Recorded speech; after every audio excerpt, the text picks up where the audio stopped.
Alors, je suis présentement à l'école secondaire catholique d'Embrun, là où il devait y avoir les 27e Jeux franco-ontariens. Mais pandémie oblige, eh bien, ça fait 2 ans qu'ils sont annulés.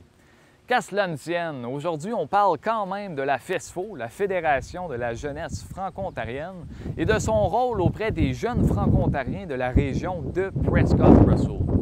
Mais là, pour être complètement transparent avec mes téléspectateurs, eh bien, avant ma carrière de journaliste étudiant, je fus un jeune politiquement impliqué, et ce, y compris à la FESFO.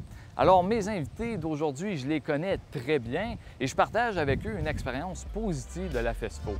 Alors voilà, mon mea culpa est fait, mais sur là-dessus, eh bien, je vous souhaite un bel épisode.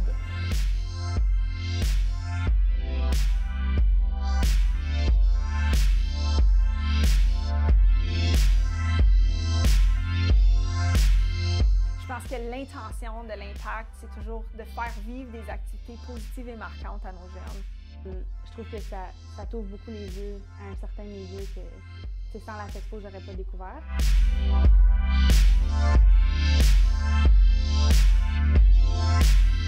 Alors bonjour et bienvenue à Impact 925. Alors votre émission produite par TVC 22 qui parle des enjeux francophones dans la belle région de Glengarry, Prescott-Russell, ou du moins Prescott-Russell. Alors moi, je suis votre animateur Jérémy Racine et cette semaine, on a le plaisir d'accueillir à l'émission Madame Mélina Leroux, alors directrice générale de la FESFO, qui va nous parler de la FESFO et de son rôle dans l'Est ontarien. Alors, Madame Leroux, un gros merci d'être ici, vraiment. Merci d'avoir accepté l'invitation. Ça fait plaisir. Je pense qu'on ne manque jamais d'occasion de parler de la FESFO. Exactement. Alors, sans plus tarder, on va embarquer dans l'entrevue. Alors là, on s'apprête à faire une émission entière sur la FESFO. Pour les gens à la maison, les téléspectateurs qui ne connaissent pas la FESFO, brièvement, c'est quoi la FESFO? La FESFO, c'est la Fédération de la jeunesse franco-ontarienne qui se veut un organisme porte-parole de la jeunesse franco-ontarienne. Donc, on a 25 000 membres qui sortent des 107 ou 108 écoles secondaires dans la langue française en Ontario. Et un des objectifs ou notre mission, c'est d'outiller les jeunes pour qu'ils puissent contribuer au développement de leur communauté francophone en Ontario. Parfait. Alors là, vous venez de parler de la mission de la FESFO. Moi, j'aimerais savoir, est-ce qu'il y a eu une évolution là, dans les 10 dernières années de la mission et du rôle de la FESFO auprès des jeunes? C'est quoi les grands changements qu'il y a eu? En fait, pour être très honnête, il n'y en a pas eu beaucoup. OK. Il y a eu des explorations d'événements qu'on livrait, par exemple. Mais sinon, c'est pas mal la même chose. L'avantage de la FESFO, c'est que le membership se renouvelle à chaque année ou à chaque, bien là, dans ce cas-ci, 4 ans. Fait que ce qu'on faisait avec, par exemple, quelqu'un qui est en 9e année, une fois qu'il gradue en 12e année, on recommence avec une nouvelle gang. Fait qu'eux reprennent un petit peu ce qui se passait dans les années précédentes et le rendent un petit peu à leur saveur. Fait que c'est les mêmes cadres, oui, mais livrés différemment selon l'époque ou l'année où on est. Là. Parfait. Alors, c'est toujours un cycle, comme vous disiez. On Oui. va parler des événements. C'est quoi les grands événements organisés par la FESFO? On a habituellement une espèce de stage de formation leadership à l'automne où on apporte une centaine de jeunes leaders pour venir un petit peu sortir leur leadership pour ceux qui ne le connaissaient pas encore. Puis il y en a qui le connaissaient très bien, leur leadership, et qui viennent explorer ça davantage. À l'hiver, on a le Parlement jeunesse francophone de l'Ontario, qui est, je pense que tu le connais très bien, en fait, une simulation parlementaire où on apporte les jeunes à Queen's Park, à Toronto, et s'assoit dans les sièges de députés pour simuler les rôles variés dans une situation parlementaire. Et on termine l'année habituellement avec les Jeux franco-ontariens qui devaient avoir lieu à Embrun, la dernière édition, Oui. mais on est en stand-by. Malheureusement, exactement, avec Oui. toute la situation de la COVID. Mais là, Effectivement. qui pourrait, c'est ça, en stand-by avoir lieu. On attend de plus en plus nouvelles. Parfait. Effectivement. Au niveau régional, Oui. il y a jadis eu les forums Ta région, ton impact. Oui. Et là, c'est devenu les formations régionales en consultation en 2019. C'est quoi la raison de ce changement-là? En fait, les ateliers qu'on offrait dans le cadre des forums, on s'était fait dire que ça ne répond pas à nos besoins. OK. Et les jeunes du conseil de représentation, cette année-là, ont dit, bien, nous, on aimerait faire une consultation sur un sujet en particulier, consulter tous nos membres, mais au niveau régional. Puis un défi qu'on avait, c'est que les membres n'étaient pas formés pour animer nécessairement des consultations comme le conseil de représentation le voulait. Fait qu'on a mis en place justement des formations régionales plus au niveau consultation pour que les jeunes aient les outils pour par la suite aller dans leurs écoles et eux-mêmes mener la consultation. Donc, il y avait des sondages et des questions de consultation pour leurs écoles. Parfait. Puis là, est-ce qu'il y a des résultats, des données qui sont sorties de ces consultations-là? Oui, bien, en fait, le premier était en lien avec le cours de civisme de 10e année. OK. Donc, on a commencé à mettre les données ensemble et tout ça. Il nous manquait une couple de petites choses, mais on est en train de peaufiner ces rapports-là, évidemment. Quelque chose comme la COVID qui arrive. Exactement. On n'est pas préparé pour ça, fait qu'on a géré d'autres choses entre-temps, mais c'est toutes des choses qui s'en viennent. Parfait, qui s'en viennent sous Oui, peu. exactement. Parfait. On va parler maintenant, on se déplace sur les actions politiques. Alors, premièrement, les jeunes de l'Est ontarien et de toute la province aussi, peuvent-ils prendre part à la prise de décision dans l'AFESFO en tant que telle? Comment est-ce qu'on peut avoir un impact dans l'AFESFO, s'impliquer dans l'AFESFO? Bien, en fait, ça, c'est une très bonne question parce que l'AFESFO, c'est l'organisme par excellence par et pour. Donc, c'est les jeunes qui prennent toutes les décisions, ou presque. Au niveau politique, c'est eux qui choisissent est-ce qu'on veut agir ou pas sur un dossier. Okay. Dans le fond, on a des élus qui ont été choisis, élus par leur région et par la province, donc le conseil exécutif au niveau provincial, et des représentants régionaux par leur région. Donc, on a habituellement maintenant 2 représentants de l'Est à la table du conseil de représentation. Oui. Et puis, les jeunes contribuent les réalités régionales à la table de décision. Puis là, quand c'est des décisions plus grandes et qui souhaitent consulter les membres sur la prochaine action à prendre, bien là, chacun des élus va retourner voir les membres dans leur région pour poser les questions qu'ils ont besoin de leur poser. Parfait. Puis là, vous avez dit qu'il y avait 2 représentants dans l'Est. Est-ce que c'est comme ça dans toutes les régions? Ou Oui, on a 2 représentants par région et la FESFO est illustrée en 6 différentes régions. Donc, le Sud, le Grand Toronto, le Centre, le Nord, Ottawa et l'Est. Et puis, on a 3 élus au conseil exécutif. Ah, aussi. Okay. Oui. Parfait, alors. C'est quoi les initiatives et les actions politiques concrètes que la FESFO pose pour les jeunes de l'Est ontarien? Est-ce qu'il y a des choses dans les dernières années qui ont été faites pour l'Est ontarien, ici, le Prescott-Russell, on parle? À mon souvenir, dans les dernières années, je dirais peut-être pas spécifiquement pour Prescott-Russell, puis c'est souvent des enjeux parce qu'on a travaillé avec des enjeux comme l'Université de l'Ontario français, qui était de construire une institution universitaire par et pour les francophones, qui a décidé de s'établir à Toronto. Mais c'est sûr que s'il y a des enjeux qui ressortent de la région Prescott-Russell, ça va être adressé à la table, puis les jeunes vont pouvoir décider entre eux, justement, est-ce qu'on veut s'impliquer dans le dossier, puis à quel niveau on veut s'impliquer dans le dossier. Parfait. Donc, vous avez été impliqué finalement dans l'UOF, le dossier, là, qui devrait ouvrir ses portes en septembre 2021. Parfait. Alors, si on parle un petit peu du futur de la FESFO en tant que telle, là, je sors des statistiques. En 2019, 550 jeunes ont participé aux Jeux franco-ontariens du Grand Sudbury, soit un nombre à la baisse comparé aux années précédentes. On parlait l'année d'avant 650 jeunes à Ottawa et à peu près 600 pour Woodstock en 2017 et Pembroke en 2016. Donc, ma question est la suivante. Le niveau d'inscription est-il en baisse et si oui, que peut-on faire pour le remonter? Le niveau d'inscription est effectivement en baisse pour, entre autres, les Jeux franco-ontariens, mais à la hausse, étrangement, pour d'autres événements qui sont peut-être plus intimes. Puis c'est un défi auquel on fait face. Puis là, il y avait peut-être des explications en 2019. Une élection venait d'être faite, donc au niveau politique, pour plusieurs parents, ça pouvait représenter certaines choses. Pour certains jeunes, ça voulait peut-être dire je voyageais pas assez loin, fait que ça valait pas la peine d'y aller, parce que Sudbury est pas mal dans le centre. Oui. On pourrait l'expliquer de plein de différentes façons, mais je pense que ce qu'on peut faire, c'est de continuer de travailler avec les jeunes pour s'assurer que la programmation de la FESFO réponde à leurs besoins. Puis la seule façon qu'on peut savoir ça, c'est s'ils parlent avec nous et nous avec eux, dans le fond. Donc, c'est vraiment un dialogue qui doit s'ouvrir. Et justement, ce qui est vraiment bien, c'est que dans la prochaine année, on s'embarque dans une consultation massive pour et jeunesse Oui. participer. C'est pour un petit peu au niveau stratégique de l'organisme, est-ce qu'on est en train de faire les bonnes choses? Est-ce qu'on a encore la bonne mission? C'est des choses qui n'ont pas été revues depuis presque 30 ans maintenant. OK. Oui. Fait qu'on invite les jeunes à vraiment...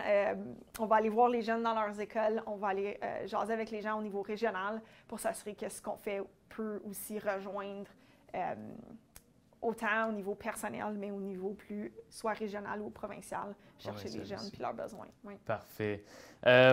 Alors, là, j'aimerais savoir, est-ce qu'il y a d'autres défis ou juste des défis qui attendent la FESFO à court et à moyen terme que vous pouvez identifier là, ici? Bien, en fait, un gros défi, c'est que justement, avec toute la COVID, on n'est pas capable de faire des choses en personne. Les jeunes sont tannés de l'écran, Oui. Puis on réalise ça, là, on est tous tannés de l'écran.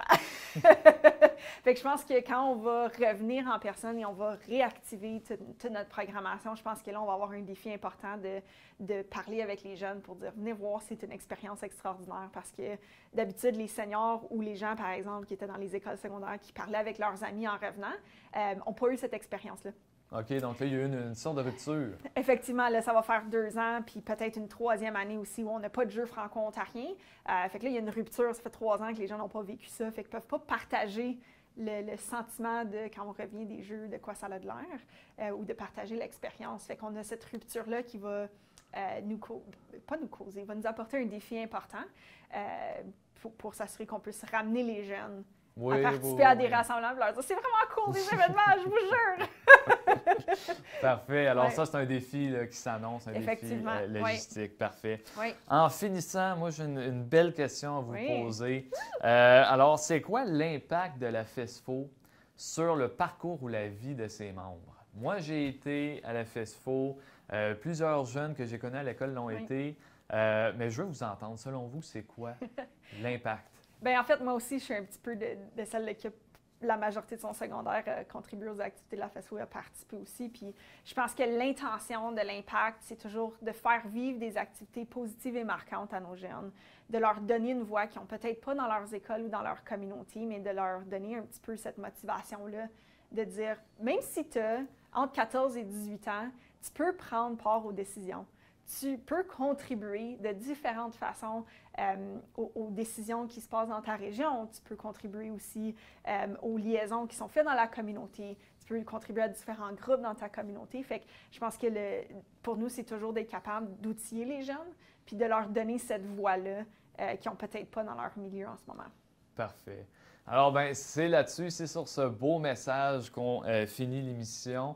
Je veux dire, cette première partie, parce qu'on reçoit Véronique Mortimer en deuxième partie. Oui. Madame Leroux, un gros merci, merci d'être venue à l'émission. C'est vraiment là, généreux de votre part. Merci à toi, Jérémy. Parfait. Alors, pour nos téléspectateurs, je viens de le dire, mais je vais le répéter. Alors, restez des nôtres, parce qu'après la pause, Madame Véronique Mortimer nous rejoint ici en deuxième partie d'émission pour parler vraiment de son expérience en tant qu'ancienne représentante de l'Est au Conseil de représentation de la FESFO. Alors, on va plonger dans son expérience. Alors, restez des nôtres.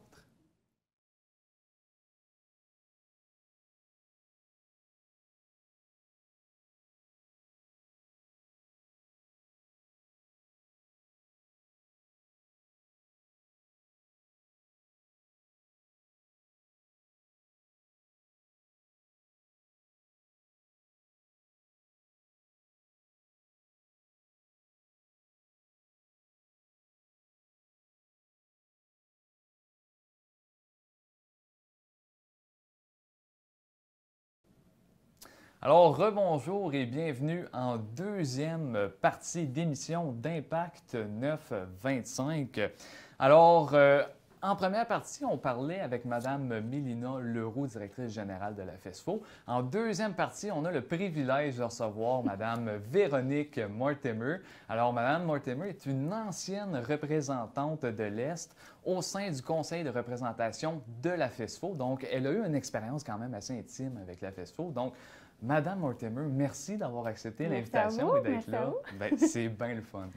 Alors, on va commencer tout de suite. Madame Mortimer, le symbolisme que la FESFO a pour vous, parce que vous avez quand même une très belle expérience, ça représente quoi la FESFO pour vous? Oui, donc la FESFO, c'est non seulement un organisme qui représente la jeunesse franco-ontarienne et qui milite en sa faveur, mais c'est aussi souvent un endroit où les jeunes vont trouver une certaine communauté ou des gens qui leur ressemblent émotionnellement puis qui ont les mêmes passions qu'eux. Et c'est vraiment ça qui est arrivé avec moi. Donc, c'est sûr qu'à l'école secondaire, tu as des gens avec qui tu t'entends bien, tu as d'autres gens qui n'ont pas nécessairement les mêmes intérêts. Donc, puis c'est super normal et c'est correct, mais ça fait du bien des fois d'aller à un endroit où il y a des jeunes de partout, il y a des jeunes avec des passions différentes, puis des jeunes que tu n'aurais pas nécessairement rencontrés dans ta communauté. Exactement. C'est des gens qui viennent de partout. Ça l'ouvre les portes, ça l'ouvre. Absolument, absolument. Vraiment. Ouais. Parfait. Donc, on retient que c'est vraiment le contact avec des gens dont on n'aurait pas nécessairement contact quotidiennement. Parfait. Est-ce que vous pensez que, j'en parlais avec Mme Leroux en première partie, que la FESFO a eu un impact sur votre parcours de vie? Ah, absolument, absolument. Oui, c'est avec la FESFO, quand j'ai commencé à m'impliquer au sein de la FESFO, j'ai découvert une passion pour la justice sociale. On militait pour différentes causes, que ce soit santé mentale, droits LGBTQ+, des causes comme ça. Puis j'ai vraiment découvert une passion pour la justice sociale. Puis en ce moment, je me dirige vers une carrière. Je ne suis pas avocate encore, mais je suis à l'école de droit en ce moment. Puis je me dirige vers une carrière en droit de la personne. Puis c'est vraiment grâce à la FESFO, c'est ça qui a parti ma passion, dans le fond, puis mon militantisme pour différentes causes sociales. Exactement. Donc, ça a vraiment été formateur au niveau professionnel. C'est ça qu'on comprend. Parfait. Ouais. Alors là, on va s'attarder au rôle que vous avez eu de CR de l'Est, si on peut le mettre en parenthèse, là, de représentante de l'Est au sein du conseil de représentation de la FESFO. C'était quoi votre rôle en tant que tel? Qu'est-ce que ça mange en hiver, un CR de l'Est? Pour expliquer le rôle du CR de l'Est, il faudrait que j'explique en deux parties. Oui. Donc, tout d'abord, le rôle d'un CR en général, puis le côté représentation régionale. Parfait. Donc, un WinCR, c'est un membre du conseil de représentation. Donc, ça agit un peu comme un membre d'un conseil d'administration, sauf que c'est un peu différent vu que c'est des personnes mineures, donc c'est des personnes qui n'ont pas l'âge de 18 ans. Donc, il y a certains dossiers dont on ne pouvait pas traiter, mais on remplaçait avec du militantisme, de l'activisme politique, des causes comme ça, puis vraiment de la représentation de la jeunesse. Donc, on est élu pour représenter la voix des jeunes, mais on est élu par région. Donc, côté représentation régionale, on est vraiment à l'écoute des jeunes de la région. Donc, on ne représente pas juste les jeunes de son école, mais les jeunes de partout dans sa région. Puis, je dois noter que ça a peut-être changé depuis que... Exactement, parce que pour les téléspectateurs à la maison, il faut bien souligner, vous, les années où est-ce que vous avez été CR de l'Est, on remonte là... 2014 à 2016. C'est ça. Donc, ça se peut que ça ait changé. Exactement. Vous êtes ici pour nous témoigner peu là, de votre expérience passée. Ouais. Moi, j'ai une grosse question ici pour vous. Comment est-ce que vous avez représenté la voix des jeunes de l'Est au sein du CR? Oui. Selon vous, comment? Je pense que c'est souvent par des consultations de la jeunesse, des choses comme ça. Donc, on avait des événements plutôt provinciaux, mais on avait aussi des événements d'envergure régionale. Par exemple, les forums de l'Est, ou l'Est-Ottawa, puis ils étaient séparés par région, donc il y en avait partout en Ontario. Mais on consultait les jeunes. Donc, oui, il y avait des activités de différents sujets. Il y avait des sports, de l'art, des choses comme ça. Mais souvent, on rassemblait tous les jeunes, puis on faisait une consultation sur un certain sujet pour consulter justement les jeunes pour voir c'était quoi leur opinion, qu'est-ce qui les préoccupait, puis tout ça. Donc, c'était vraiment de... Ça, c'est un exemple, mais c'était aussi d'être à l'écoute des jeunes, puis on trouvait aussi des leaders dans chaque école pour faire la liaison entre le bureau de la FESFO puis la jeunesse, donc pour faire le recrutement pour des les activités. Qu'on des choses appelait comme ça. finalement les personnes contacts. C'est ça, ou les PECO. PECO. Vraiment, l'acronyme, parfait. Donc, qu'est-ce qu'on retient vraiment, c'est le mot consultation et être à l'écoute des jeunes. C'est ça, vraiment exactement. ça, parfait.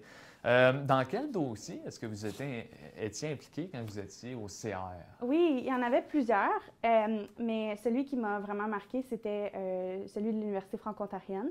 Oui, l'UOF. Oui, exactement. Donc, avant que ce soit un bâtiment et comme une vraie université, il y avait la création de l'université, puis vraiment de convaincre le gouvernement que c'était une bonne idée, puis qu'il faut justement avoir des services pour les francophones. Exactement. Donc, il y avait évidemment d'autres organismes comme la FO, le REFO, tout ça qui étaient impliqués.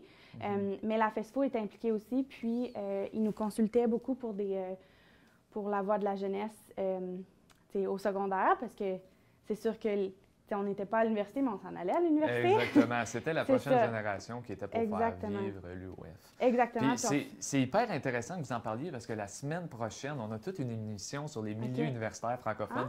On aborde le dossier de l'UOF en fond et comble. Super. Mais donc ça, c'était vraiment le dossier que vous avez relevé, l'UOF. Est-ce qu'il y avait d'autres dossiers dans lesquels... Oui, il y avait la campagne « Je suis qui je suis », qui était une campagne de sensibilisation pour les droits des personnes dans la communauté LGBTQ+.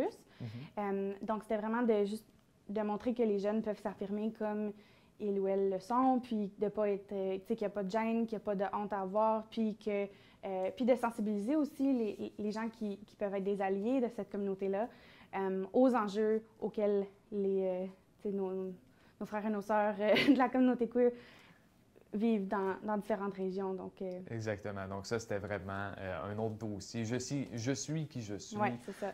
Qui était à l'ordre du jour quand vous étiez là. Oui. Comment est-ce que vous décririez votre expérience en tant que CR de l'Est à la FESFO? Vraiment enrichissante. J'ai vraiment tissé des liens avec des personnes superbes. En fait... Oui, parce que, comme je l'ai dit en première partie de l'émission, j'étais là aussi. Oui, absolument. On a travaillé aussi. Donc, j'ai rencontré des personnes extraordinaires. J'ai pu découvrir, justement, une passion pour le militantisme, pour l'activisme. Donc, c'était vraiment une expérience formatrice. Puis, c'était vraiment enrichissant aussi, puisque, c'est de faire des choses si importantes à un si jeune âge, je trouve que ça t'ouvre beaucoup les yeux à un certain milieu que... sans la FESFO, je n'aurais pas découvert. Exactement. Oui. Donc, Parfait. Puis, pourriez-vous nous partager, parce que là, vous nous parliez de votre expérience, un moment fort que vous avez vécu en tant que CR de l'Est? Est-ce qu'il y a un moment particulièrement fort qui vous vient en tête? Oui, absolument. Je pense que vous étiez aussi, mais à la manifestation pour l'Université franco-ontarienne, quand on est allé à Queen's Park, on était allé en autobus, on était parti super tôt le matin. On s'était rendu à Toronto. Puis on avait manifesté. Ça, c'était ma première manifestation, en fait. Donc, c'était vraiment marquant et touchant de pouvoir faire partie d'un mouvement si important. Puis d'être là avec des jeunes et des moins jeunes de partout en Ontario.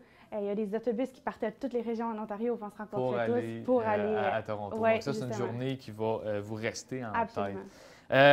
Moi, j'aimerais ça savoir, en finissant, là, est-ce que vous pensez que la FESFO représente bien les jeunes de la province, mais aussi de l'Est ontarien par leur représentation et leurs actions? Est-ce que vous pensez que c'est très représentatif de la population? Absolument. Puis je pense que... De la jeunesse. Comme j'ai dit tantôt, je parle pour quand j'étais là, je ne peux pas parler pour maintenant parce que je ne suis plus membre de la FESFO, donc je ne peux pas parler. Mais dans le temps. Mais dans le temps, dans mon temps. Non, c'était vraiment bien. Puis, même si il y avait juste quelques élèves qui étaient au sein du conseil de représentation, on s'assurait vraiment de consulter les jeunes. Donc, que ce soit par des consultations lors des événements, par des sondages qu'on envoyait à la membriété, des pétitions à signer, des choses comme ça. On faisait vraiment du contact dans les écoles aussi. Donc, même si c'était juste quelques élèves par région qui étaient au sein du conseil, on s'assurait vraiment d'avoir une représentation adéquate en consultant les jeunes pour différents enjeux. Là. Donc, on ne faisait rien avant de consulter qui que ce soit, la membriété, dans le fond. Parfait. Et puis, finalement, si vous aviez des conseils à donner aux futurs CR de l'Est ou à des gens qui aimeraient s'impliquer au sein de la FESFO, c'est quoi les conseils qui vous viennent en tête? Donc, pour les gens qui veulent s'impliquer au sein de la FESFO, faites-le. C'est vraiment, ça c'est le plus gros conseil que je peux donner, que ce soit juste aller à un événement ou à tous les événements ou s'impliquer en tant que CR, en tant que PECO, en tant que animateur, animatrice quand vous êtes plus vieux. Là. C'est vraiment une expérience hors pair, puis je serais pas à l'école du droit si c'était pas de... Exactement. C'est ça, parce que ça te fait découvrir un côté de toi, que ça te fait découvrir des passions, tout ça, donc juste faites-le. Puis pour un conseil pour un WIN-CR, je dirais de ne pas s'impliquer dans trop de dossiers en même temps, parce que ça peut être tentant de... Tu sais, il y a tellement de choses qui se passent, mais je pense que c'est bien de s'embarquer dans une ou deux choses, puis de vraiment s'y mettre, puis donner toute son énergie pour avoir des meilleurs résultats, puis pour pouvoir apprendre à connaître un dossier en profondeur, puis vraiment pouvoir découvrir certaines choses. Donc, oui. Parfait. Et même que, finalement, je dis ça en finissant, mais là, vous avez continué, même après votre passage à la FESFO, vous avez continué. Vous êtes maintenant, je pense, membre de l'équipe d'animation. L'équipe d'animation. Est-ce qu'il y a plusieurs gens autour de vous que vous reconnaissez, que vous voyez encore, que vous avez gardé en contact? Absolument, absolument. Puis c'est toujours plaisant d'aller aux Jeux franco-ontariens où il y a des centaines de personnes, puis tu revois les gens qui étaient au CR avec toi ou qui étaient participants avec toi. Des amis de longue date que tu n'as pas vus depuis des années. C'est vraiment bien, puis c'est ça, c'est vraiment une bonne expérience puisque ça te permet de continuer, mais d'être de l'autre côté un peu. Donc, d'animer des ateliers, puis de pouvoir redonner. De pouvoir redonner, avec la FESFO, c'est ça, de redonner à l'organisation, finalement, qui nous a tant donné. Absolument, c'est ça. Parfait. Bien, Madame Mortimer, un gros merci d'être venue à l'émission. C'est généreux de votre temps. Alors, merci beaucoup. Voyons, ça me fait plaisir. Parfait. Merci. Alors, pour les téléspectateurs à la maison, eh bien, c'est déjà tout pour l'émission d'aujourd'hui sur la FESFO. Mais revenez-nous la semaine prochaine parce qu'on continue notre thématique sur la jeunesse et on va aborder là, vraiment un enjeu chaud de l'actualité, c'est-à-dire les milieux universitaires francophones. On sait que ça barde beaucoup dans la dernière année dans ces milieux-là. Alors, on va parler à des experts et on va vraiment là, prendre le pouls de qu'est-ce qui se passe. Alors, ça promet. Alors, revenez-nous la semaine prochaine. C'est un rendez-vous à ne pas manquer.